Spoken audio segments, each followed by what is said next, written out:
Hello, beautiful people. Welcome back to my channel. My name is Jadisola, and today we're going to be talking about how to self-study using social media. And in this video, I'm going to be sharing, how I got into self-studying, why I do it, the apps I use, and how you can also get into this. So my journey to self-studying actually started like a really long time ago. I think it was like very early on in my career, and I got into a leadership position maybe around like the 8th month of my first job, so to speak. And I got into that leadership position in an unconventional way and circumstance. So I was really just thrown into the deep end, at age, 22, thereabout. And I had to spend a lot of time, learning new things like really quickly. And that would be like my earliest memory of really like getting into self-studying and self-development, and so to speak. And I would say that I've benefited so much from doing this, because I don't know about you guys, but not a lot of people are even, first of all, like using their degrees.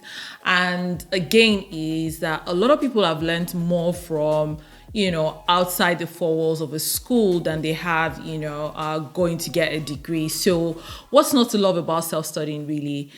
So I think after doing like self-studying for a really long time, I would say it has become a part of me.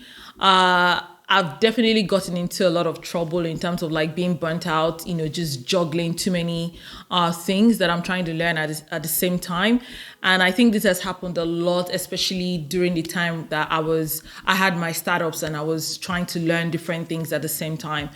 But I would say overall, like this has been more beneficial to me. I think that these days, not having like access to information is no longer an excuse, because everything is really just out there. So why do I still continue to like self-study and constantly try to pick up new knowledge around, just anything in particular?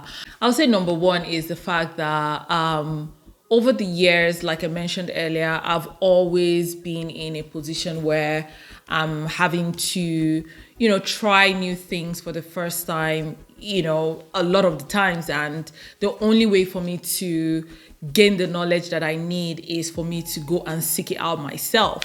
So it's probably one of the first reasons I'm always just finding myself in situations where I'm having to go and learn something new, because I actually need to use it in my life. Another reason why I do it is because I'm aware of my own personal struggles with reading. I don't like to read, and therefore I have to find a way to educate myself. And this has become like more important, especially like, as you continue to grow older, you're like, okay, how do I continue to, increase the knowledge that I have and educate myself, constantly, really. And, a lot of people use books, especially when they're trying to learn new things. I'm not particularly someone who enjoys reading, so I have to make sure that I constantly look for ways to educate myself outside of reading books. So it's constantly part of what I try to put into my agenda generally, within the year, of things that I really want to try to learn. The third reason I would say, again, is, when you're thinking of, maybe having financial freedom, your education, and I don't mean this in terms of like what you've learned in the four walls of the school, plays a huge role in, you having, more skills that you can literally like, monetize and eventually achieve financial freedom. So it's always important for one to continue to look for ways, to improve themselves. There may be things that you already know, or there may be things that you're actually just trying to learn, like in a completely new field. And if you end up achieving financial freedom, like you can legitimately have your time to yourself, you can work from anywhere, and you don't have to be stuck in a particular location. You can travel, and not have to look at your wallet, every time you're trying to spend money while you're traveling. So there's so many benefits really to educating yourself. But for some of us, we actually struggle with self-studying, because when you are the one that is determining your own syllabus and there's no structure, a lot of people would start and then they would just stop learning this thing along the way. Either they just get burnt out, or they just find self-studying really just not as interesting as if they were like in a structured place or they had like an instructor. But it may also be because, we're doing some of these things wrong. And the way that I have tried to self-study a lot of the times is, one is to have an end goal in mind. Like, why am I trying to learn this thing? Because when shit hits the fan and I'm trying to struggle to learn this thing, when I remember why I'm actually learning this thing in the first place, it actually helps me, it keeps me motivated, if that makes any sense.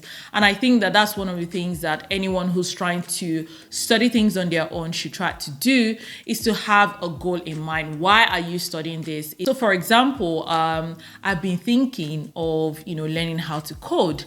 And why am I even thinking this way? Because I know that one, software development is something that is going to be around for as long as human beings exist. And if you know how to code, like, the sky is really your limit. You have skills to either build your own thing or even to lend your service to organizations who would constantly always need, software developers. So having that goal in mind, for example, if I decide to eventually start to learn how to code, just having that goal at the back of my mind when things are like, becoming very difficult, because I would imagine that learning how to code is not maybe the easiest of things to pick up.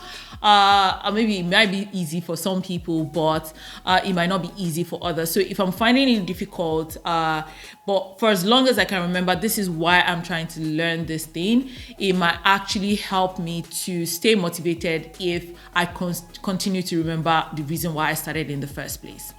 The second way I try to learn, and I would say that this has formed, 95% of how I actually self-study, is because I don't go out of my way to learn something randomly without having an existing use for it. So I would say, I do more of like project-based learning.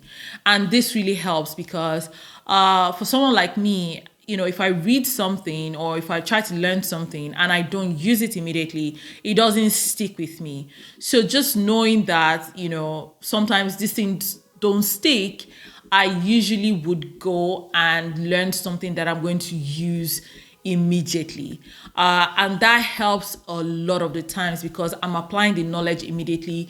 I'm able to recognize whatever gaps in my learning, and then I'm also able to plug those gaps almost immediately as I'm learning along the way. So if, for example, I'm learning something that is like maybe for beginners, and my project, I may be able to start with my beginner's knowledge, but as I go on in the project, I may now start to see that I have gaps and I'm not able to complete my project unless I go and learn something else along the line of what I'm doing. It makes the learning more endurable, so to speak. And if I'm well connected to the project that I'm doing, it actually also keeps me motivated. Another thing that has helped me a lot is I try to use materials that are relatable. So I'm going to share a funny story here. So my dad actually, forced myself and my sisters to take further maths class up until like end of secondary school. And to be honest, we all hated it. But I think more importantly is not being able to relate, the Y, the X to everyday life. Do you understand what I'm saying? And usually that's one of the reasons why a lot of people struggle with school, because it's basically all theories and you're struggling to find the relevance of this thing to your life. So usually when I'm trying to learn something, I try to look for something that is going to help me understand or relate more with what I'm learning. So imagine I'm doing something that is project-based, but I also understand the real life application of what I'm learning. So it actually helps a lot, which is why I'm going to now go to why I use social media to learn. So first off, do you know that there are 4.6 billion social media users in the world? Now, they say that there are 7 billion people in the world. And that means that, well over maybe 60% of people in the world are using social media. This other stats actually makes it even crazier, but we can all relate to this. The average time that a social media user spends on social media is about 2.5 hours every single day. We are always just there scrolling through our phones, just going on different social media platforms. And for a lot of people, they actually spend so much more time. I would probably want to say that maybe I do spend maybe about 3 to 4 hours on a daily basis on social media. And that is crazy. How much time do we have in a day that someone actually can spend, 2.5 hours or 4 hours on social media on a daily basis? So what I've actually tried to do is, if I'm spending bulk of my time here, bulk of my free time, by the way, or even the time that you're not even free, because you find people that even when they're in meetings or when they're in serious environments, you still find them on their phone, right? Just scrolling through. And one of the things that I've tried to do is that if I'm actually spending a lot of time on social media, then I should make it work for me. So that is the first reason why I use social media. The next reason why I use social media is also because of the way I like to learn. I learn more using pictures and videos, and what better place to find these tools or this form of educational content if it's not on social media. So I'm basically trying to kill a lot of birds with one stone. And that is one of the reasons why I actually use social media a lot to learn about anything that I'm trying to do. The third reason why I use social media is the fact that it is actually free. And, like I said earlier, we don't have any excuse to why we're not knowledgeable about certain things anymore. We literally don't have that excuse anymore. So, if these contents are there, you have access to people that have billion-dollar businesses or that have very valuable ideas that they can share with you, and you have access to this thing, and there's literally nothing that you want to learn these days that you can't find on the internet. The way the world is actually moving these days, it's almost like if you don't upskill yourself and make yourself constantly relevant, you might just become an educated illiterate if you're not careful. And this fear of, missing out on knowledge is actually some of the reasons why I'm constantly trying to learn. And, people put out this information on social media. Some of them may look like entertainment content. And I think that's what makes it interesting. Some of them look like entertainment content, but if you actually can, look under the hood and pick the lessons there, you can learn a whole lot of things. So now let's look at some of the social media apps that I actually use to self-learn a lot of things that I want to learn. And I would say number one is the platform you're watching me on, which is YouTube. My understanding is that YouTube is actually the biggest search engine in the world. It's not even the Google search engine that we're using. It's yes, even though both YouTube and Google are from the same company, but a lot of people come to YouTube to learn. I joke with my friends sometimes and I say I'm a graduate of the school of YouTube because literally anything that I've tried to learn, especially in the last couple of years, I have learned through YouTube.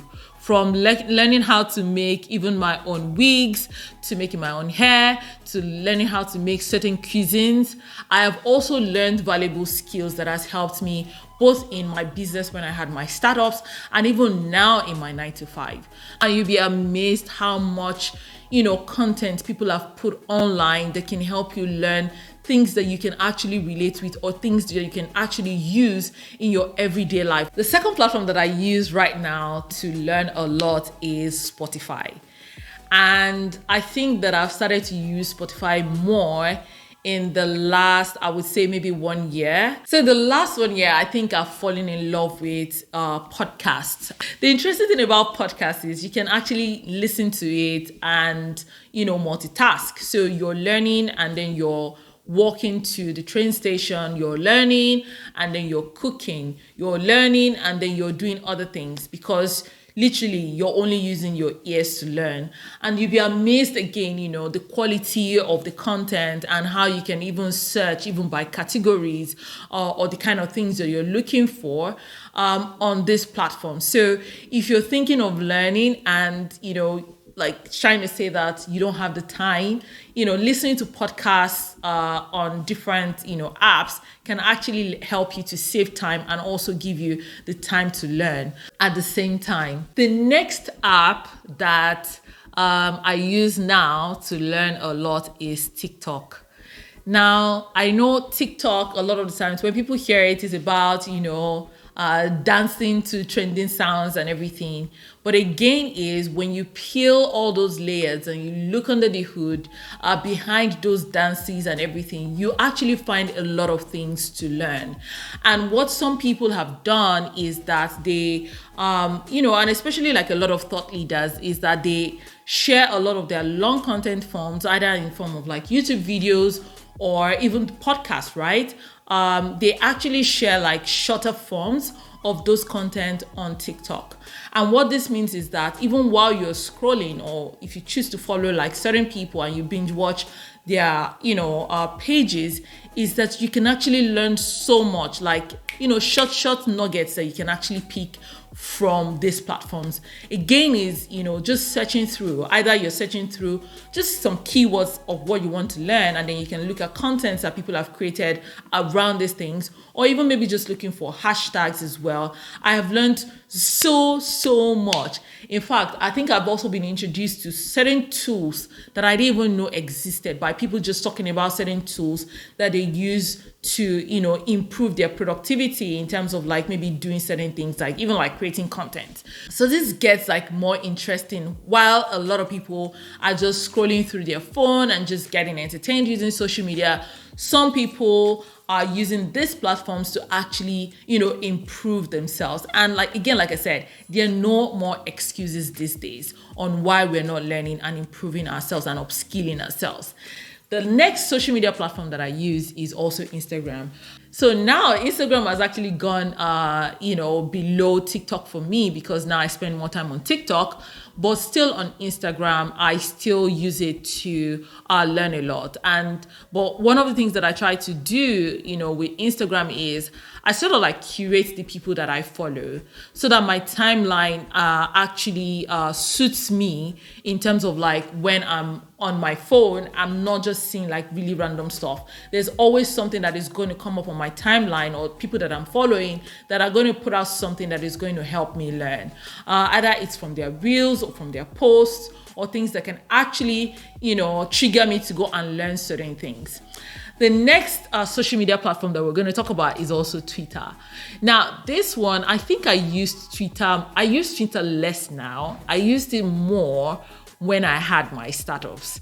And, a lot of the times I could get like, quick information around certain topics or certain maybe investment options, or maybe certain things that are even like going around, news, so to speak, about the industry that I'm in. I'm also able to curate the people that I follow so that, people that have this knowledge can always pop up in my timeline, when I'm going through Twitter, so to speak. So there's certain threads that I would go for, and I would read, everything in there to help me learn. And because the content are like in short forms. I don't even know how many characters, a tweet is meant to have. But, when those contents are coming to you, like in nuggets, it actually helps me to learn a lot. And I think it can help anyone who struggles, just like me, to read books and long form content. You can leverage any of the social media platforms that I've mentioned to improve your learning. So this wraps up this video. I hope you've learned something. And if there's any social media platform that you use that I didn't mention, please feel free to share it in the comment section. And if you've enjoyed this video, you know what to do. Like, subscribe, share, and I will see you next time. Bye.